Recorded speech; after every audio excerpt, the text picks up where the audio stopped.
되니까. 보세요. 저기 두 분 중에 누가 한 분이 대통령 후보가 되잖아요. 네.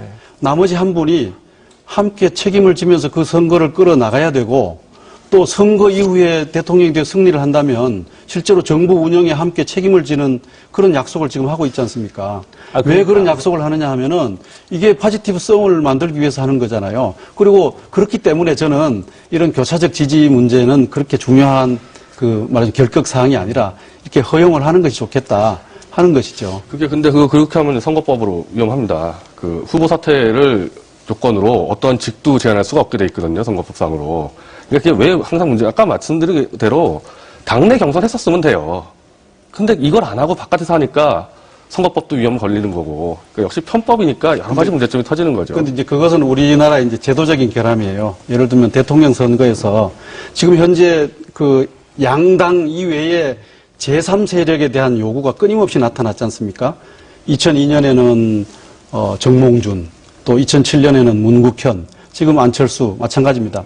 끊임없이 지금 현재 대통령 중심제와 결합한 이 양당제에 대해서 국민들이 뭔가 채워지지 않은 그런 아쉬움이 있는 거예요. 이것들을 어떻게 해결해 나갈 것이냐.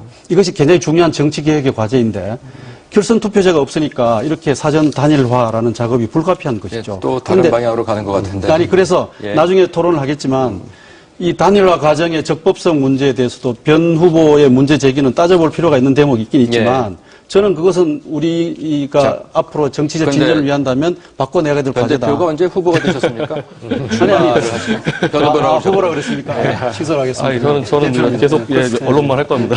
그래서 문제 제기가 굉장히 의미 있는 것이기 때문에 제가 말씀을 드리지만 단일화에 대한 적법성 문제는 과제로 남아있는 대목인데 그 점은 우리 정치개혁을 위한 말하자면 필수적이고 불가피한 과제여서 우리가 검토를 해야 된다는 것입니다. 자, 다시 돌아가세요. 그러면 이제 문 후보로 단일화가 될 경우와 안 후보로 단일화가 될 경우의 경우를 놓고 보면은요. 지금 이런 상황이 어떻게 좀 달라지지 않겠느냐는 거죠. 지금 토론해보고 싶은 대목은, 그죠? 67명의 전현직 의원의 어떤 그와 같은 요구, 또 그와 같은 전화, 그리고 어떤 쇄신 요구 등에 관한 것이 이제 어우러졌을 때, 물론 교수님 말씀하신 것처럼 그렇게 갈 수도 있을 겁니다. 하지만 또 다른 가능성도 있을 것 같아서요. 이미 사례가 있죠. 노무현 대통령 되자마자 그 당시 민주당의 주류와 전혀 많이 떨어져 있는 비주류 후보 노무현 대통령으로 당선되자마자 결국에는 민주당 깨고 신당 창당하지 않았습니까? 후단협 사태죠. 그럼 똑같은 문제가 되는 거죠. 현재 상태에서 민주당의 주류 친노인데 안철수 후보가 지금 67명 등 이렇게 비노의 지지를 받아서 후보가 돼서 대통령 당선되면은 당연히 신당 창당하게 돼 있지 않습니까? 그러면 또 집권하자마자 정치계에 또 대혼란이 벌어지게 되는 거죠. 그래서 67명의 선언과 30명 전화한 게 간단한 문제가 아니라 편집편이 그렇게 해석하시는 거죠. 그래서 결국 정계 개편이 돼버린단 말입니다. 이런 해석은 어떻게 보십니까? 저는 그럴 가능성이 있다고 생각합니다. 그런데 67명이 그런 말씀을 했다는 거는 제가 이해할 때는 그런 가능성을 좀 줄여보자는 겁니다. 이게 속으로 끙끙 앓고 특정 후보를 지지하는데 못하게 하면 이게 나중에 갈등으로 비화될 수 있으니까 그냥 터놓고 하게끔 해주면 서로의 누구를 지지하는지 알면 풀기가 좀 쉬워지는 거거든요. 지금 말씀하신 것처럼 새로운 당으로 만들어갈 수도 있겠죠. 당계로 열린우당 모델로 저는 갈 수도 있다고 봅니다. 근데 또 다른 방안은 뭐냐면요. 민주당이 혁신한다는 전제로 안철수 후보가 민주당 들어갈 가능성도 저는 있다고 보고요. 또 민주당을 포함한 새로운 신당이 만들어질 가능성은 또 있는 거죠. 그러니까 여러 가지 가능성 중에 변 대표님은 그 가능성을 높게 보시는 편이고 저는 사실은 그 가능성이 있긴 하지만 별로 높게 보지는 않습니다. 그러니까 그거는 한 번 이미 해봤는데 실패한 길이기 때문에 또 가지는 않을 거라는 게 제 생각입니다. 어떻게 될 것 같습니까?